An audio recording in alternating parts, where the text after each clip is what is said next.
कलीसिया में 5 प्रकार की सेवकाई होती है। ठीक है, आप मेरे साथ निकालेंगे इफिसियों की पत्री। वचन का ज्ञान होना बहुत ज़्यादा जरूरी है।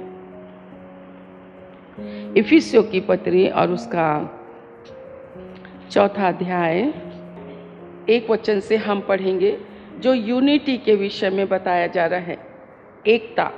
अब आप और मैं मसीह की देह के अंग परमेश्वर बना रहे हैं, प्रजा बना रहे हैं, दुल्हन बना रहे हैं, संतान बना रहे हैं। पहले हम क्या थे? मिस्र में संसार से थे। प्रभु ने संसार से हम में से हर एक को चुन चुन कर निकाला, बड़े अद्भुत आश्चर्य कर्म करके आपको निकाल लाया। मैं हमेशा आपको वचन कोट करके सिखाती हूँ।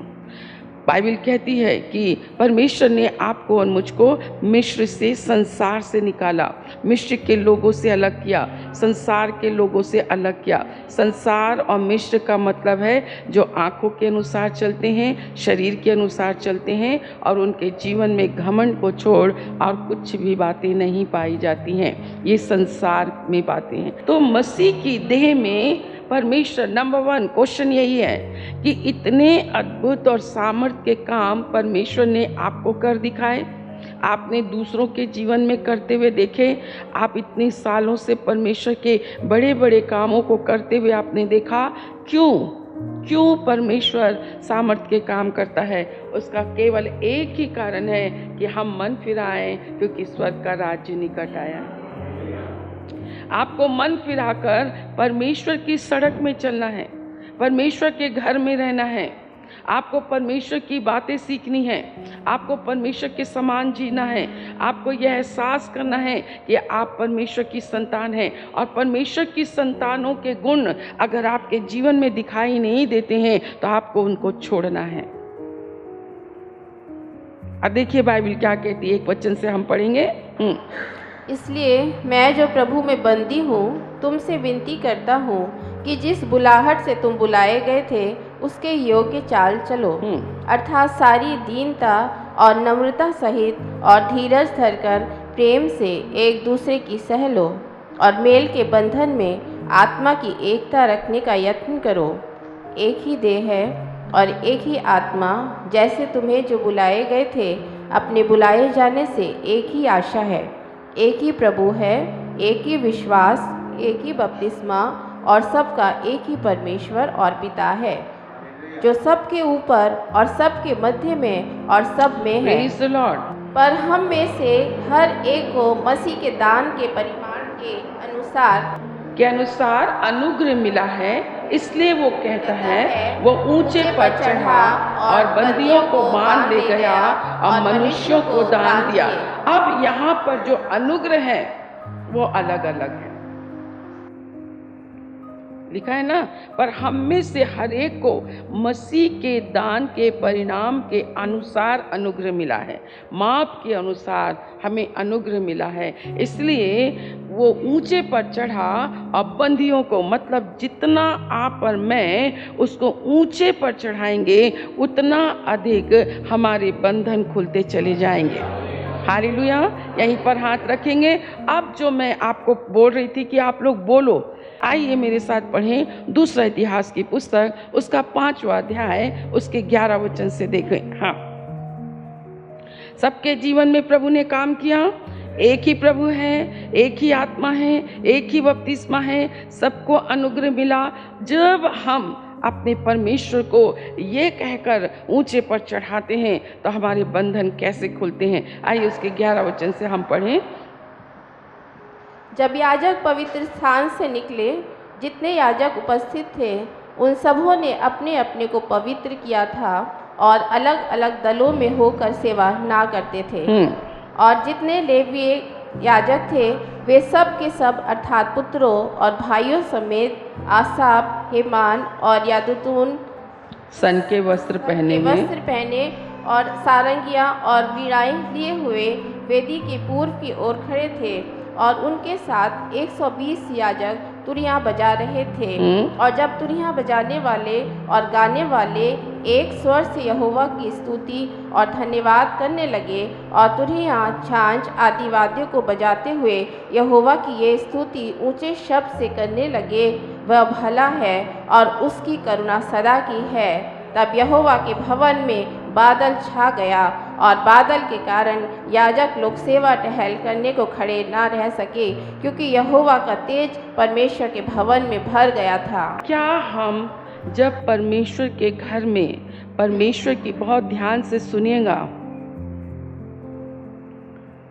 चर्च केवल आप ये मत समझिए कि आपकी विपत्ति, आपकी परेशानियों को दूर करने का स्थान है, परंतु चर्च में परमेश्वर ने आपके जीवन में जो भलाई और जो करुणा और जो अनुग्रह आपके ऊपर किया है ना, और उस समय चर्च में क्या गाने वाले, क्या बजाने वाले, सब के सब एक मन एक स्वर उनका ऊंचा, ऐसे थोड़ी ना होता है। लिखा है कि यहाँ पर जब याजक पवित्र स्थान से निकले, हम इन दिनों में याजक के विषय में आपको शिक्षा दे रहे हैं, ठीक है। जब याजक पवित्र स्थान से निकले, जितने याजक उपस्थित थे, याजक मतलब परमेश्वर की सेवा टहल करने वाले लोग, याजक प्रार्थना करने वाले लोग, याजक वे होते हैं जो संकट के समय में, मरी के समय में, विपत्तियों के समय में मध्यस्थी की प्रार्थना करते हैं। हम परमेश्वर का बहुत धन्यवाद करते हैं, बहुत परमेश्वर की स्तुति करते हैं। जब याजक पवित्र स्थान से निकले, जितने याजक उपस्थित थे उन सबों ने अपने अपने को पवित्र किया। बोलो, अपने अपने को पवित्र किया। ठीक है, ठीक है। मैं सोचती हूँ कि ये बहुत ही कठिन समय है, फिर भी आज के दिन के लिए हम धन्यवाद करते हैं। चाहे आपके शरीर में कितनी भी तकलीफ क्यों ना होने दो, चाहे कुछ भी हो, जब हम सब मिलकर अगर प्रभु का आदर कर रहे हैं तो हमें प्रभु का आदर करना चाहिए। परमेश्वर के घर में जब हम जमा होते हैं तो हम एक ही देह, एक ही अंग है। एक पैर चल रहा है पर दूसरा उसके साथ नहीं चलेगा ना, आप एक कदम आगे नहीं बढ़ पाएंगे। और ये अंतिम समय में कलीसिया की उन्नति के लिए आप काटे छाटे जाएंगे, इसलिए बहुत सारे लोग निकल जाएंगे, आप चिंता मत करना, क्योंकि परमेश्वर उनको निकम्मे होने के कारण फेंक देगा। अब वो समय नहीं है, जितने लोग यीशु मसीह के समय में भी 10 कोढ़ी को यीशु मसीह ने चंगा किया, परंतु 9 कोढ़ी नहीं आए, एक ही कोढ़ी आए। मैं तो अपने आप को इसलिए शांति दे देती हूँ, मैं कहती हूँ प्रभु, जब आपको लोगों ने नहीं छोड़ा तो हम क्या हैं? लोगों ने आप तेजों में परमेश्वर को देखकर आपका निरादर किया तो हम कौन होते हैं प्रभु जी? फिर से पढ़ें उस इफिसियों की पत्री, उसका 4वां अध्याय, मसीह की देह में एकता। इसलिए मैं जो प्रभु में बंदी हूँ तुमसे विनती करता हूँ कि जिस बुलाहट से तुम बुलाए गए थे उसके योग्य चाल चलो, अर्थात सारी दीनता और नम्रता सहित और धीरज धरकर प्रेम से एक दूसरे की सह लो, और मेल के बंधन में आत्मा की एकता रखने का यत्न करो। बोलो, मेल के बंधन में। अब इसको आप समझते हो, क्रूस, ये जो क्रूस का अर्थ है, पिता पुत्र पवित्र आत्मा के नाम से हम प्रार्थना करते हैं। पिता पुत्र पवित्र आत्मा के नाम से हम प्रार्थना करते हैं, बीमार चंगे होते हैं, तो वही पिता पुत्र पवित्र आत्मा ही तो कह रहे हैं मेल के बंधन में। मतलब पिता पुत्र, ये शिक्षा कोई बुआ की शिक्षा थोड़ी ना है, ये वचन कोई बुआ ने थोड़ी ना लिखा है, ये तो पवित्र आत्मा के द्वारा आप तक पहुंच रहा है। 32वें वर्ष में हम पहुंच रहे हैं। इतने सामर्थ्य के काम अगर परमेश्वर कहीं और कर किए होते तो वो कब के मन फिरा लेते।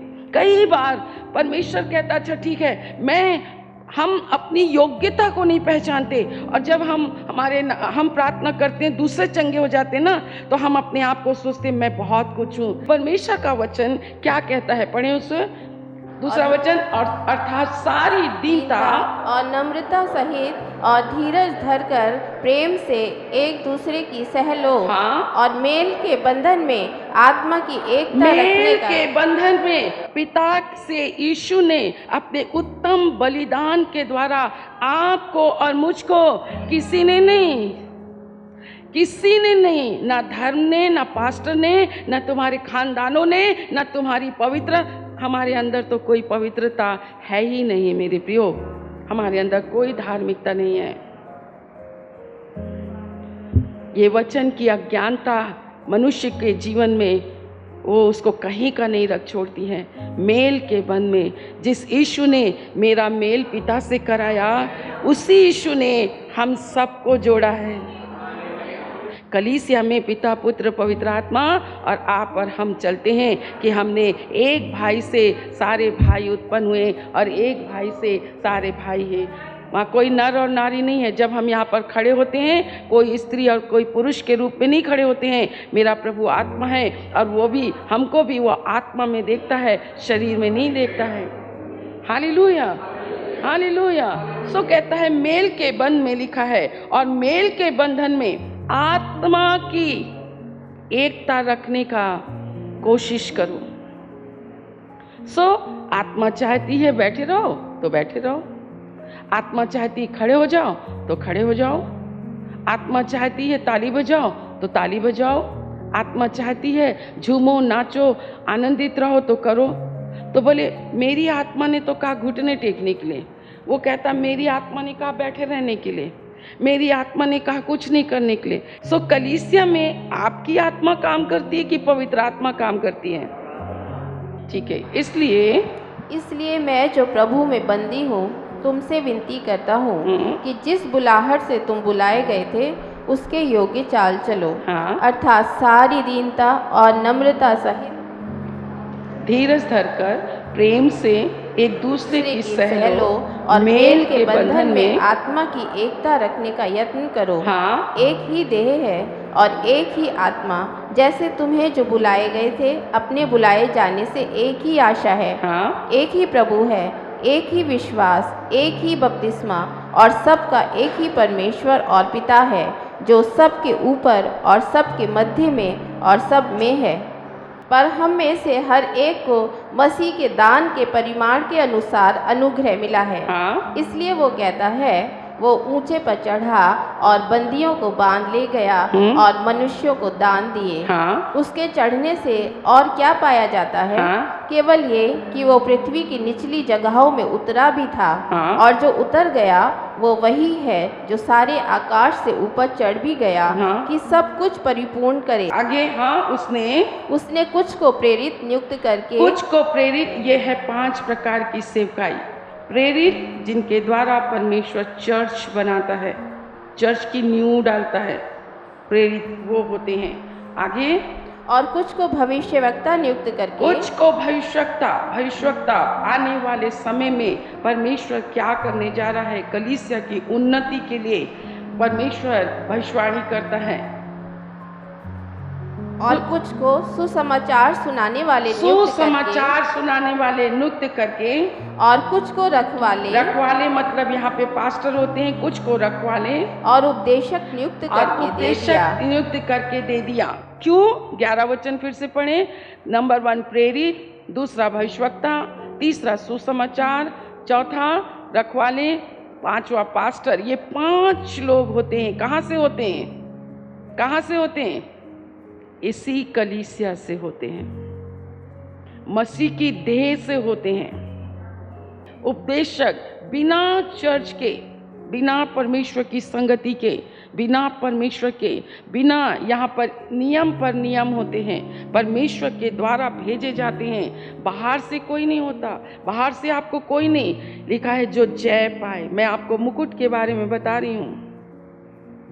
आप जब परमेश्वर की इच्छा के अनुसार जीवन, जैसे हमारी इच्छा नहीं है कि हम अपने दुश्मन से मेल करें, पर परमेश्वर की इच्छा है। आप अपने आप करोगे तो ज़्यादा दिन नहीं चलेगा, परंतु अगर परमेश्वर करेगा तो वहाँ पे लिखा है, अर्थात सारी दीनता। कौन है दीन? यीशु मसीह। तो हमारे अंदर यीशु मसीह है तो हम दीन होंगे कि घमंडी होंगे?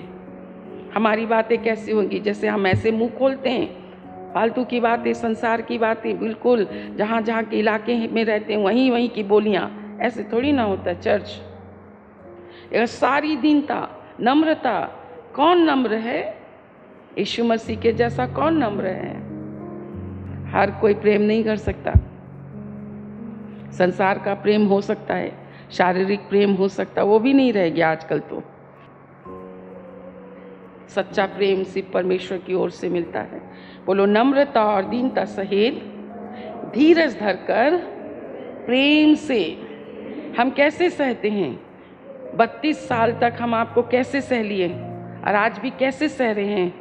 प्रेम से। ये 5 प्रकार की सेवकाई ऐसे लोगों को परमेश्वर देता है।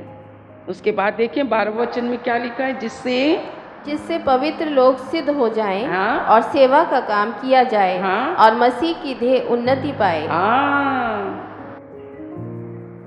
यहाँ पर दूसरे वचन को बहुत ध्यान से पढ़ें, 4 का 1 वचन को।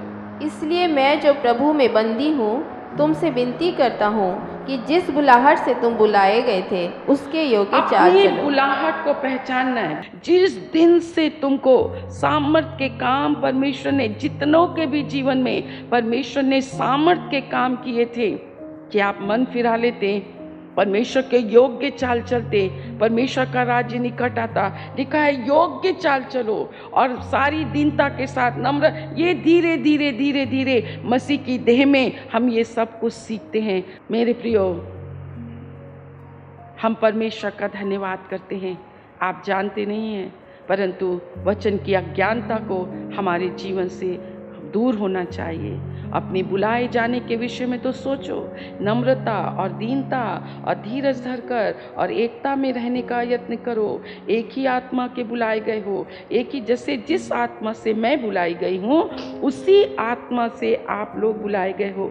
जिस आत्मा से मुझे दर्शन मिला उसी दर्शन में आप जोड़े गए हो। और हमारा दर्शन क्या है? धन्यवाद की वेदी बनाए, धन्य प्रभु किया भला, उसके बेशुमार दानों को हम गिन गिन कर गाएंगे। 13 वचन क्या है, पढ़ेंगे हम, 4 इफिसी 4:13। जब तक कि हम सब के सब विश्वास और परमेश्वर के पुत्र की पहचान में, जब तक कि हम सब के सब, जब तक कि हम मसीह के विश्वास, परमेश्वर के पुत्र के पहचान में एक ना हो जाएं, एक सिद्ध मनुष्य ना बन जाएं।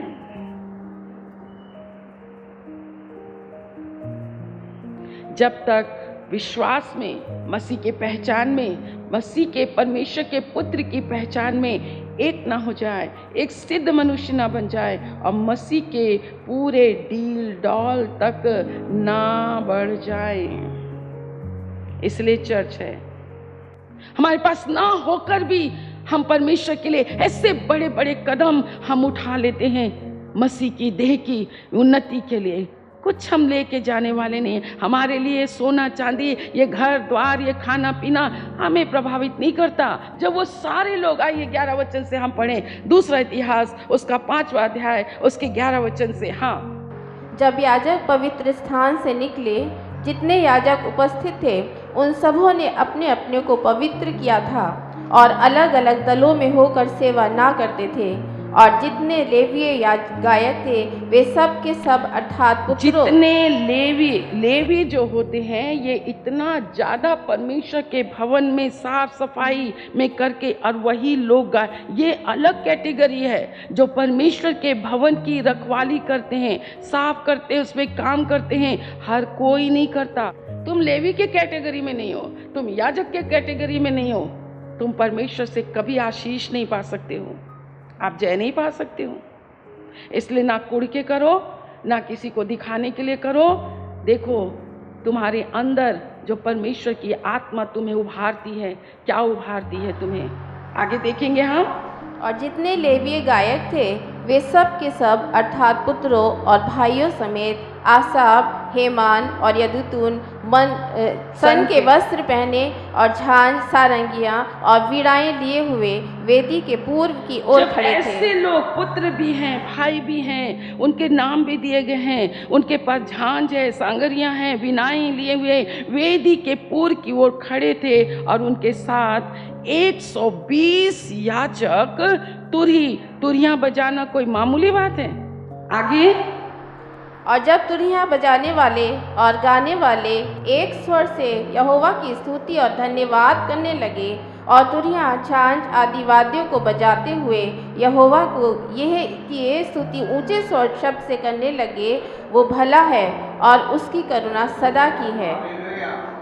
तब यहोवा के भवन में बादल छा गया। देखो मेरे प्रियो, उनके बोलने में, उनकी आत्मा में, उनके हृदय में कितनी सच्चाई थी इन लोगों के जीवन में। क्या वो सच्चाई आपके जीवन में है? नहीं है तो प्रभु से मांगिए। क्या वो भला नहीं है?